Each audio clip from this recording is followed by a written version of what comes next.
বানত ককবকাইছে অসম। উজনিৰ পৰা নামনিলৈকে বানৰ তাণ্ডৱ। 19খনকৈ জিলা বানৰ কবলত।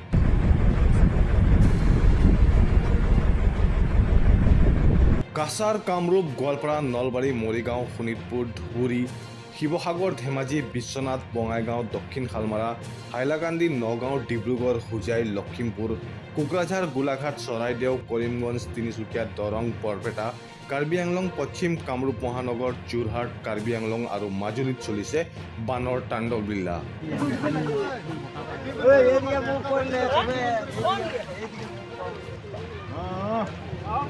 বানপানীৰ ফলত প্ৰভাৱিত হৈ আছে ৰাজ্যৰ 21 লাখতকৈও অধিক লোক।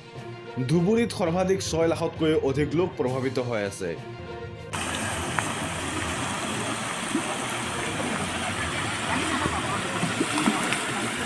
কাছাৰ, নলবাৰী, দৰং, বৰপেটা আৰু গোলাঘাটত 1 লাখতকৈও অধিক লোক প্ৰভাৱিত হৈ আছে বানপানীৰ ফলত।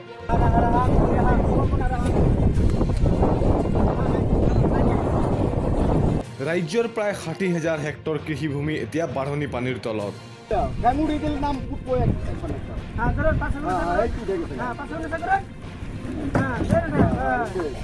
বহু ঠাইত মাথাউৰি ছিঙি যোৱাৰ ফলত সৃষ্টি হৈছে এক হাহাকাৰময় পৰিস্থিতিৰ।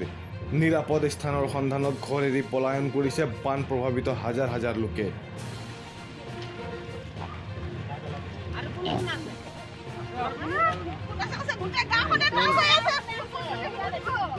ৰাজ্যৰ বান প্ৰভাৱিত 29খন জিলাৰ 3,208খন গাঁও বৰ্তমান বাঢ়নি পানীৰ তলত।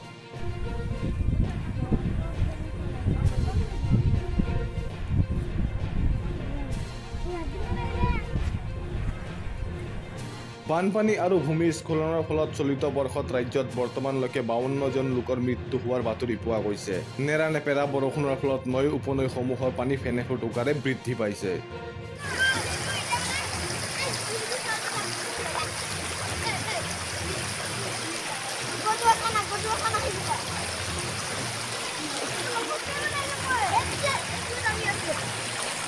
হয়, সমগ্ৰ অসমতে ক'ব লাগিব এইবাৰ বানপানী যথেষ্ট পৰিমাণে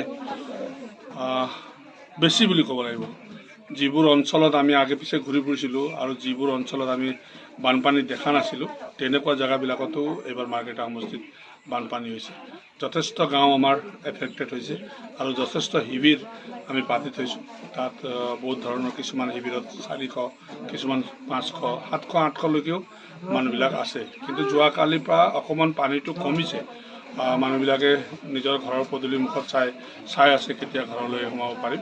যথেষ্ট কষ্ট হৈছে আৰু আমাৰ মানুহবিলাকো যথেষ্ট শিবিৰবিলাকত ঘূৰি আছে। ময়ো কালিৰ পৰা দিনে নিশাই ঘূৰি আছোঁ আৰু তেখেতসকলক কেনেকুৱাকৈ সকাহ দিব পাৰি প্ৰশাসনৰ লগত কথা পাতি ডক্টৰ হওক বা খোৱা বস্তুৱে হওক যেনেকৈ যোগান ধৰিব পাৰি তেনেকুৱা আমি যোগান ধৰি আছোঁ।